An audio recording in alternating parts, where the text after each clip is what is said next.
Hello, everyone, and welcome to Buffalo Bills Breakdown. I'm Sal Maiorana, and I'm joined, as always, by Leo Roth, DemocratandChronicle.com. We hope you're joining us on Facebook today, and if you are, throw some questions our way. We haven't had many during the first few weeks of the show, but I do have it up here on Facebook, and I am looking, so if you do want to chime in, go right ahead. We'll try to get to it.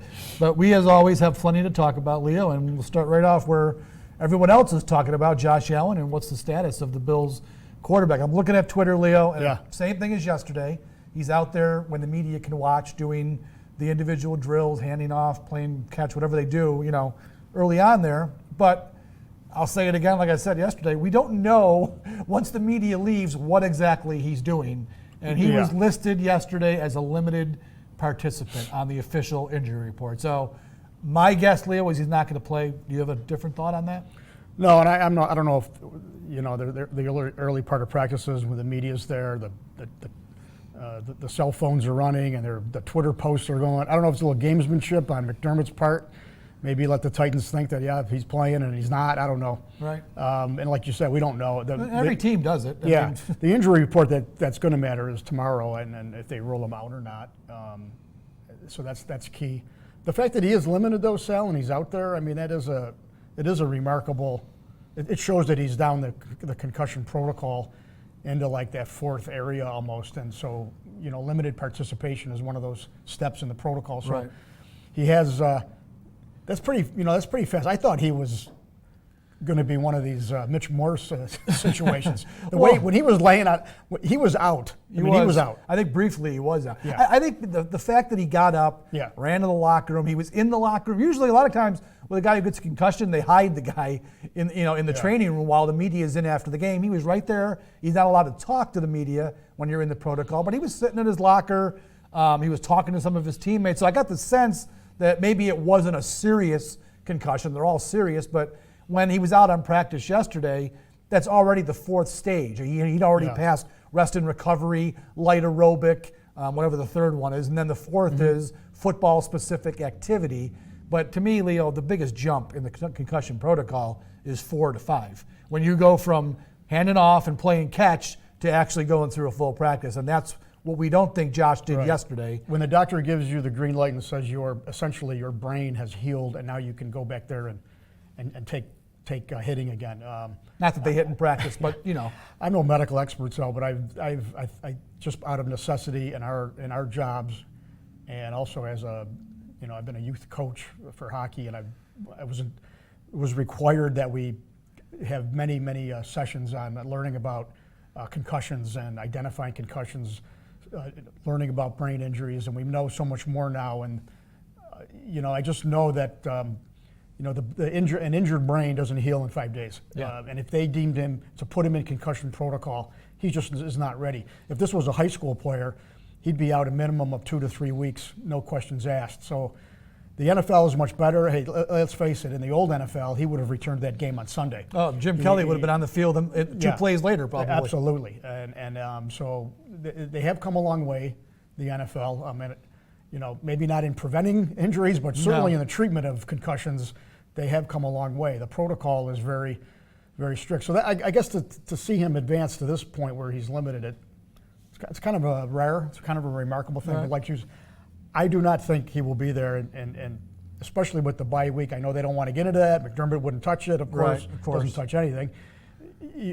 But the fact that they got a bye and they can get, Matt Barkley is on this team for a reason, and if one of those reasons is to allow your franchise quarterback to rest for what would amount to 3 weeks and then get back there and give that rest of this season a good solid run. I agree with everything you said. Absolutely. There's quite frankly, this is going to sound a little bit harsh, but the way Josh Allen has played really for the last 2 weeks, I'm not sure they're any better off with him in the game as opposed to Barkley anyways. Now, Josh Allen you think is your franchise quarterback, but they go into Tennessee Sunday, Leo. If Matt Barkley plays, again, I'm not quite sure the Bills' offense is going to be in any worse shape than it would have been with Josh Allen, who really has played like a rookie the last 2 weeks. So that would be the football side of it. But you're talking the medical common sense side of this thing would be he shouldn't be on the field Sunday. Like you said, they got the bye week coming up. he looked like a guy who it was not a severe concussion. He looked like he was functional, and I think they should just play it safe here and give him the extra time because, he's their franchise player. Yeah. Now, the other thing is, too, if he was a cornerback or Dean Marlowe was safety, there's no doubt he's not playing this week. But he is the quarterback. It's the most important position, and you know how these coaches are. Yeah. So they're, even though they've been trained now, like you said, to be very careful with head injuries, the coach is going to want to get his starting quarterback in there as soon as possible. Yeah. But to me, the prudent decision is not to play. I'm looking at another. The Titans have a good defense. Bills have a good defense. Obviously, we know how good they've been playing. It'll be like, I think, last year's game was 13-12. It had not, Marcus Mariota and Josh Allen struggled throughout that game.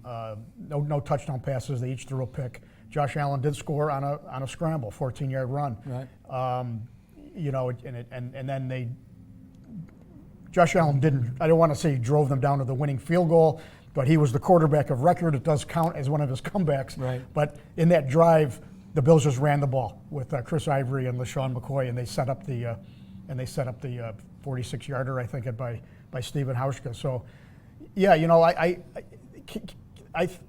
with or without Allen, the way Allen's been playing, maybe he can benefit from a little time on the sideline again. I'm not saying it's obviously, and I agree with Sean McDermott on this, is that playing time is always more valuable than watching. But in this instance, one game, resting his head, taking a step back a little bit, going into that bye, recharging. And you know what? I think they do have, with this defense especially, so they have as good a chance or maybe better. Matt Barkley, Stephon Gilmore, the ex-Bill Patriots cornerback, I was in the visitors' locker room last week, and he said, when Barkley came in, the ball was getting out much quicker, more decisive. It was. Drove it down the field there. That was they didn't get it in the end zone there. But Barkley is a veteran. And he can run this team just like he did against the Jets last year. The funny thing is he's played less games than Josh Allen, quite frankly. He's only started 7 games in his career, but he's been around since 2013. He's gone through, he knows what's going on in the NFL. He also he understands his role as the backup quarterback. He said it yesterday that, look, I'm prepared to play every single game. I mean, if Josh Allen were to get hurt on the first play of a game, Barkley believes he could go in and do a good job because even though he didn't get all the reps, he's fully prepared. He knows the game plan and all that. Now, he did go in, like you said, Gilmore said the ball got out of his hands quicker. Unfortunately, he showed some rust because while the ball was getting out of his hands quicker, he also misfired a few that he actually had some guys open and didn't connect on the passes. Now, I don't know if Josh Allen makes the same play if he was still there. One of the big things this week was if Allen hadn't gotten hurt, would he have gotten it together and won that game? I mean, the Bills had 3, 4, well, if you count the possession that he got hurt on and then didn't score, that's 4. They had 3 more possessions to get the winning touchdown, and they never got it even close to the end zone. Would Josh Allen have been able to do it? I don't know. But as we said at the top, I think with Barkley in there, if he ends up playing, I don't think that's going to be the big difference in this game. What will keep the Bills in the game is their great defense. And they have to make sure they play a little bit better than the Titans. And if they do, the Bills can win this game. Well, this is the shame about this, Al, is that this defense is playing the way it is. And the Bills have this kind of a history where they've never had a great offense and a great defense at the same time over the last 2 decades, and that's why they've been where they've been. It'd be a shame to keep wasting these great defensive efforts. This offense just has to get some points on them. They're not. They can win games with 17 points. Yeah. I mean, 14 points sometimes, 20 points. They're not asking to be the Kansas City Chiefs here. It's just week after week. And it's amazing, though, because for some series, they look just really good. Yeah. They got, 6 or 7 70-yard drives, touchdown drives, or whatever it is. It's 7, or every touchdown drive they've had, I think, has been 70 or more. The drive to start last week's game in the third quarter, just a marvelous boom, boom, boom. Everything like, wow, here they go. Don't you look at that and watch, like, what the hell happened there? I know. You wonder, why just on the one drive they were able to do that? I mean, they looked great. I think he was 6 for 6 on that drive. It wasn't and you just scratch your head like, why can't they do that a little bit more during a game? But that was it. That was really the only good drive they had in the game. Between that momentum drive there and then Micah Hyde's interception of Brady in the end zone, there were some pivotal moments, and the Bills took that game back just incredible. And I guess if Josh Allen can learn anything from last week, it was how Tom Brady ran that game. Defensive struggle, and guys in the press room yesterday, we were talking about this. Brady didn't. It wasn't what Brady did to win that game. It's what he didn't do, and that's turn the ball over and play recklessly. Right. Josh Allen was not only reckless with the football, he was reckless with his health. Yep. And it cost the Bills. You saw, I don't know, you probably saw Tim Graham from The Athletic got a hold of Brett Favre, and he had some really interesting things to say, because Brett Favre was a wild stallion early in his career. He played very similar to Josh Allen, looking to run a guy over if he scrambled out of the pocket. And, Favre ended up playing 20 years, and you know why he played 20 years? Because he learned his lesson. And he realized, I can't keep doing this. So he had that little comment to Josh. I think Tim asked him, what advice would you give Josh? And he basically said, knock it off. Don't go out there looking to run a guy over. Get down, get out of bounds, and stop proving to yourself. But this is the one thing, and McDermott all week in his news conferences, and this was a theme, is when is Josh Allen going to learn? Because it is drilled into his head. Two things, protect the football, throw the ball away, get down, don't fumble, don't throw it right to other guys, put it up for grabs. Ball security. And the other thing is get down. We love that you're athletic. You want to make some plays, but you better be sliding like Ricky Henderson. You better know what to do. And Josh the other day on that play, and I get it, they were driving, whatever, it was a third and 8. Third and 8, he was 1 yard from the first down. And if he gets down before the first Patriot tackler gets to him, well, he's probably 5 yards short. Well, of the he's first short down. of the first down. It's fourth Way down. short. They got a punt. But so right there and then should he put his head down like he did and try to get that yard and keep that drive alive, or does he get down, let the defense get him the ball back? First of all, they were down in New England territory, so I think it would have been 4-down territory. So I think he should have realized we have one more play to live with here. I think it would have been, if he had slid on that play, it probably would have been 4th and 2 or 4th and 3. It was around the 35-yard line. He's still in the game. They would have gone for it. I mean, I think they would have gone for it. You're right. So there's the prime example, and we can. I think we've. You just got to use your head, just not the way Josh Allen used his everyone's head. talked ad nauseum about the hit by Jonathan Jones. Was it necessary or not? Was it illegal? All that good stuff. And I guess, and my take was, and I think we both agreed after the game that it was unnecessary. Was it a football play? Maybe right. It was bang bang. Maybe it was. I still believe the more I watch it that it wasn't. It did not rise to an ejection level, and I didn't think so either. I didn't think he should have been ejected. But it was. I will argue, and the referees kind of confirm this, Sal, is that he got called for unnecessary roughness. It means it's an unnecessary hit. Right, you're right. It means he could have done any other thing, like maybe stick his helmet into Josh's stomach and force a fumble, because he had plenty of time to do that. Now, a lot of people will defend it. The game moves fast. The game moves fast. Maybe he was intended to do that. Josh Allen did put his head down. I mean, he might have been aiming right for where he hit, but Allen put his head down a little bit, and they collided. Yeah. Look, this game is so fast, Leo. And you really sometimes have to feel for these defenders, because a lot of the time they get called for these hits, and it was no intent. They were trying to do something else. The runner moves his head or does something, and all of a sudden you've got a head-to-head. You're right. It was unnecessary. He was being tackled. The guy could have laid off, but they're trained to kill people, Leo. They just are. I hate to say it, but defenders are trained to blow you up. They just are, and until every time you get flagged for that penalty, you're thrown out of the game, it's not going to leave the game. It's just not. If they do a perfect every week and automatically throw them out, then guys are going to think twice. But until you do that, and I don't think that would be good for the league if they did it, because I think some of these plays are completely unavoidable. That's still going to be in football. There's no way around it. The point, and I agree, and I have a piece today that's running, and we're talking to Mike Vrabel, the Tennessee Titans coach, the great linebacker, one of the best when he played, and he's a defensive guy just like McDermott. You're trying to teach this game now. Tell these guys, condition them to be killers, but then know when to back off. Yeah, it is a very fine line. My take after that game, and created a lot of conversation as it has with everybody, is just that Yes, Sal, but what made that play so galling, I guess, from Buffalo's standpoint, is that it was nullified by a holding penalty. Now, in a league, how can you take a league seriously? How can the NFL be serious when a penalty that puts a guy in concussion protocol is the same as holding? They have to look at that hard. I know. And one of the solutions that has been suggested is that any unnecessary roughness trumps everything. Yeah. Trumps all. The other flag is picked up. That would be a way to do it. Now, there's also been that talk about, well, look, that was a 15-yard penalty.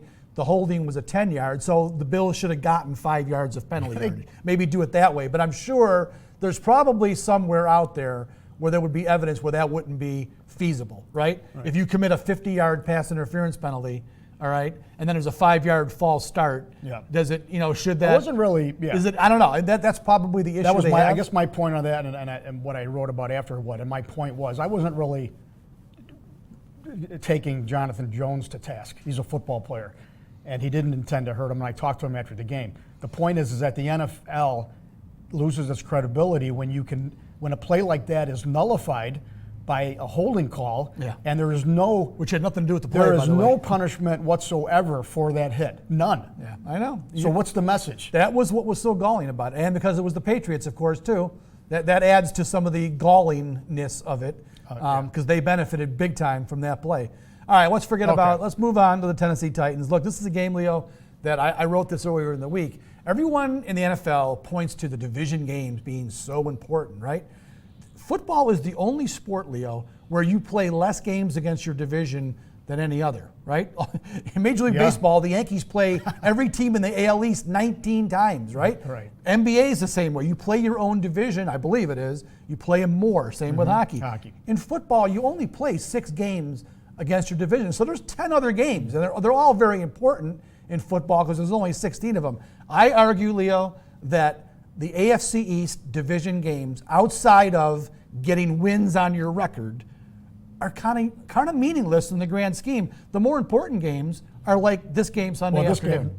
Because this is a team they're going to be fighting for probably for a wild card berth. These games against Tennessee, I pointed out 4. Tennessee, Cleveland, Baltimore, and the Steelers late in the year. Those 4 games are going to have way more to do with whether the Bills make the playoffs or not than any other games, any division games. Yeah. Assuming they take care of business, beat the crappy Dolphins twice, beat the Jets, lose to the Patriots. As long as that stays normal, Leo, those are the games that are going to matter. And this one, to me, this is a huge game. If they lose this, it's way worse than losing to the Patriots last week. Well, Sal, it's wild card head-to-head. Yeah, that's exactly. That's what it's going to come down to. You got to have this game. And this is a team that it's going to be more difficult on the road. That is a loud stadium. It's a rowdy stadium. There will be a lot of Bills fans there, I believe, because a lot of Western New Yorkers have transplanted to Nashville, which is a really beautiful city. I heard there's a Nashville Bills backers, and they got a party. There's like 1,200 people. It's sold out. I think there's going to be a lot of Bills fans down there. I will tell you, the Bills, they travel like a college team. They do. It's really not traveling. Oh, they live there. The transplanted Western New Yorkers, right. It is phenomenal, and we've seen it when we've gone on the road. Every town you go to, there is a huge Bills backers club. Yeah, it is amazing. It's international as well. So it is. Yeah, there'll be a lot of Bills fans at Nissan Stadium. Now, this game, Leo, it's a big game, as I said, and I do believe it's going to be a defensive, no matter who plays, whether it's Allen or Barkley. I just think that defense is going to rule the day. I don't think I'm breaking news here on this. Yeah. Neither one of these offenses is really explosive, and you're going against a good defense on both sides. This is a game where the Bills absolutely have to protect the football and not make the killer mistakes. I really think this is kind of one of those games where one mistake could really make the difference, right? Josh Allen threw 3 picks last week. Barkley threw 4. If that happens in this game, you can forget. They're not winning. So they've got to play a clean game, go on the road, and beat a team that I kind of liken this, Leo, to the opener against the Jets. I think at the time when Sam Darnold was playing, 2 very similar teams when you thought about it. Everyone thought the Bills and Jets would battle it out for second place. Now, things have changed for the Jets, but it's kind of how I feel in that game. Very evenly matched teams, and it's going to come down to maybe a play or two decides it. Absolutely. Like I alluded to earlier, it was just last year's game. These are essentially the same teams. It was what a defensive struggle it was. Yeah. And and like I said, the Bills were able to pound it out at home, and And they did take care of the ball in that game. One interception by Allen. So yeah, you go on the road here, and if they start tossing it around like they've been, I mean, listen, Josh Allen, 6 picks, 5 fumbles. What's he doing? He hasn't lost 5, but he's put the ball on the ground 5 times. Put it on the ground. What is he? He's been very careless, Leo. And this is one of the arguments, and it's being discussed out there now, is Josh Allen. These are correct. You say that you're taking care of the ball, that's a correctable thing. Yes. Now, is Josh Allen the kind of guy that can correct it? Is he learning? How many times? You don't think this guy's been told that all his life? Well, look, I can tell you for sure, the last 2 weeks on the bench during the game, Brian Dable's been telling him, he's been screaming at him because he's losing his patience. They've been trying to coach this out of his game. There's no doubt. Every practice, they're coaching it out of him, but he's not learning the lesson. We haven't been able to talk to Allen this week because of the protocol, but he would be peppered by these questions, and he would give you this. And Josh, he's very accountable. He's not he doesn't make excuses and blame other people, and he says, I got to be better. I got to be. But I'm kind of. You're getting tired of it. I hope it ends quickly because he's starting to sound like the kid getting frustrated about what he knows he has to do. Yeah. And he keeps doing it because he can't help himself. He said it after the Jets game, after the Bengals game. I'm not going to make that mistake again. And then he went right back the next week and made the exact same mistake, making stupid throws and dumb decisions. So, look, he just played his 16th NFL game. So, technically, he's played one full year in the NFL. I'm not going to kill the kid at this point. He's got a long way to go. He is not a finished product by any stretch of the imagination. I'm not going to give up on him. But if he's going to keep moving forward, and he went backwards last week, if he's going to get back on that forward linear progress, Leo, he's got to stop making that play. He's got to stop doing that. Yeah. Throw it away, get down, whatever. Live to play another play. What was most alarming about last week, it was that, hey, and you know, here's the caveat. Yeah, he's going against Belichick and the #1 defense. So true. We'll give him that. At the same time, there was, on at least 2 of those picks, he had guys short. Right. He had the outlet play, but instead he gave into his God-given ability to chuck the football. To play hero ball. And he threw the ball up, and they were easy. You know, the first, I don't know what order it was, but 2 of them were very easy interceptions for the New England secondary. Yeah. They just, the deep guy just picked them off very easily. All right. The one along the sideline was questionable. It was a difficult throw and all that other good stuff, good play by the New England player. So, yeah, those are the alarming things. You got to be able to find your. I mean, I know a couple of times we were watching it. Boy, here's your guy wide open. He had Frank Gore one time wide open on the left-hand side, and instead he threw it deep and got picked. The guy Gore could have scored almost. There was a play he threw a deep ball to Cole Beasley, terrible throw, out of bounds on the right. Zay Jones had beat his guy over the middle, was wide open, and there was no safety deep. If he had led Zay Jones over the middle, he could have turned that up and maybe gone to the house. So, you know, if you're throwing a Cole Beasley deep, I don't want Cole Beasley deep. He shouldn't be doing that. I'm not throwing to my 5'7" deep guy. He's not that guy. Yeah, exactly. And that's the other thing I thought for sure, and before this guy I thought they were going to be able to do to the Patriots what Edelman has done to them for years, and that's peck away with Beasley. But you should know it. Belichick's been doing that to anybody. Right. You think he would know how to take Beasley out of that game. They targeted him 13 times, so it wasn't like the Patriots took him out of the game. I mean, they did throw to Beasley. And Allen and Zay Jones had no chemistry at all. They had nothing. Yeah. What, 8 targets, 2 hookups? 2 catches. Now, it wasn't all Zay's fault. There was a few uncatchable balls. Yeah, but look, this week, one guy that I hope the Bills start incorporating more on offense is Dawson Knox, the tight end. Yeah, well. Now, he's played 4 games. He's only been targeted 13 times, and he has 3 drops, so I get that too. Mm-hmm. But he also has 8 catches for 144 yards, Leo. Yeah. And he's made 2 huge plays in back-to-back weeks. We all know the viral play from the Bengals game. But last week, he made a catch that was Gronk-like down the left sideline. I think they got to find a way. 13 targets in 4 games, that's not a whole lot. Yeah. I think they need to find a way to get him the ball, Leo. I think that kid could be a difference maker. He's a nice player, great size. You know, he can. Yeah, he does have the drops, but he can catch. He can catch. And then once he has the ball, his run after catches could be off the charts in that Gronk territory. So how many years have we talked about tight ends? Yeah. So now they seem to have a nice young one, and are they going to know how to use them? Is the quarterback going to know how to find him? what are they doing? And but he's a nice player. And he's a Tennessee kid, so this would be great going back to his he's going hometown. back home. He went to Brentwood. I'm not sure how far Brentwood is from Nashville, I think but he's close to one of the home. local schools. He was interesting. I loved him as a third-round pick. They traded up in the round to get him. He really didn't have a whole lot of college productivity because Mississippi had 3 guys who were in the NFL receivers. So, his opportunities were limited. I got to give Bean and McDermott and their staff credit for realizing the potential. But that being said, I want to see the kid more involved now. I really do. I mean, where was he on that goal line series where they ended up throwing the fade to Zay Jones, who's the last guy you want to throw a fade to because he's not, to me, on 50-50 balls, he's not real competitive. I don't know where Dawson Knox might have been very useful in that goal line situation. You remember the Bengals game, same end zone, same situation. They found him. They did a little play fake. He was wide open for his first touchdown. I think they should find a way. Dable needs to find a way to get him more involved this week. And you got to run the ball too. And they did. Some of the success last week was using Frank Gore, and he had he's the ageless wonder. He's an amazing player.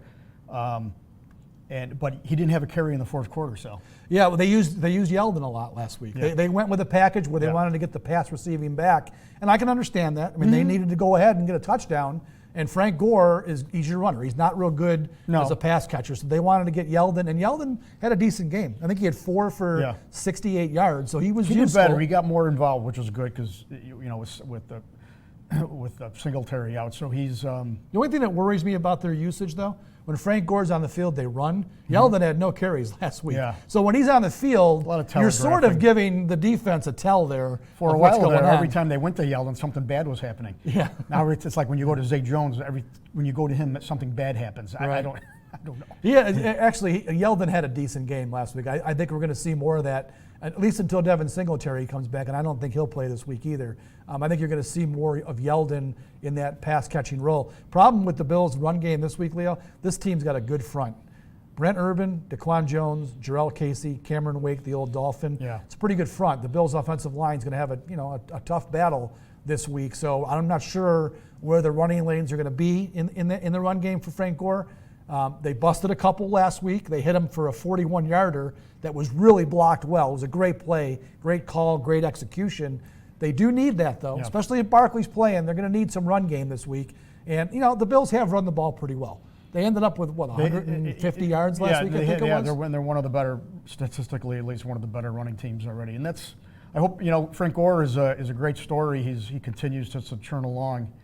I wonder if he can continue this for the whole season. Right. 17 carries last week. It's more than we thought he was going to get. Yeah, but again, they're without Singletary. And if they get,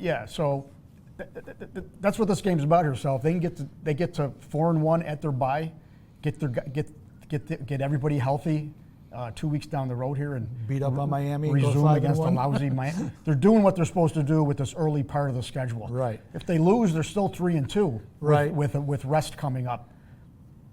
I think most Bills fans would have taken 3-2, but when you start 3-0, you don't want to be 3-2 at the break. Yes. You don't. So that'll be a challenge. It's a long time. If they go in with a loss, it's a long time to live with that too. So they definitely don't want to do that. But this, you know what? This is not a game for gamblers. I don't know how to pick this one. You realize the last 3 times these teams have played, it's been a one-point decision. Well, there you go. Yeah, I mean they've all been tight and close. The last 2 You're looking at 2 teams very similar, and we'll wrap up with this. But you brought up this point, and Bills fans can watch this.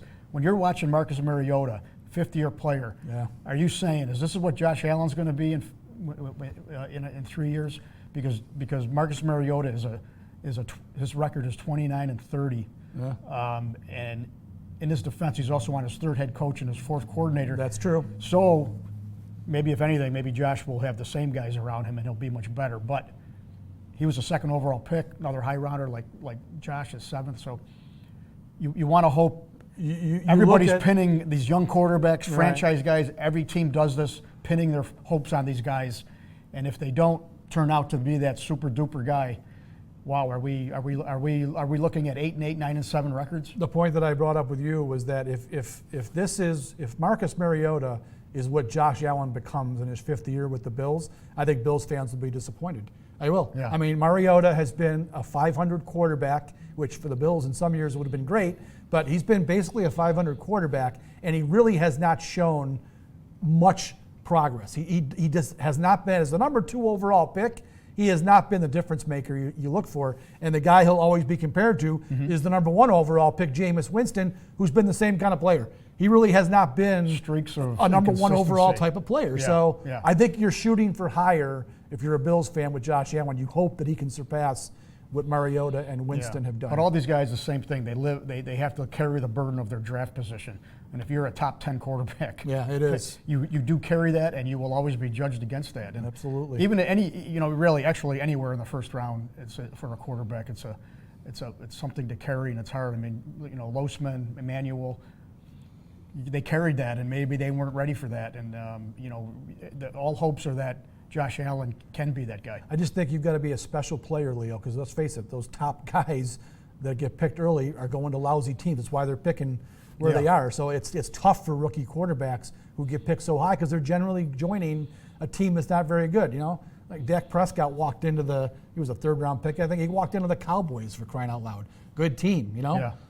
Right now, Mason Randolph, he's a 3rd-round pick maybe. He's playing for the Steelers. Pretty good team. Off to a bad start. I'm just saying it's tough for these guys who get picked high in the draft because they're Baker Mayfield, right? I mean, it's tough. So we got to be patient with Josh Allen. We'll see if he plays this week. I don't think he will. But again, tough game for the Bills. They need to win. It's more important, as far as I'm concerned, to win this than losing to the Patriots last week. All right, Leo, we'll wrap it up. I'm going down to Nashville on Saturday, and we'll try to bring home a victory for the Bills fans. All right, so Not my job, but I'll try. Yep. All right, have a great week, everybody. We'll talk to you next week.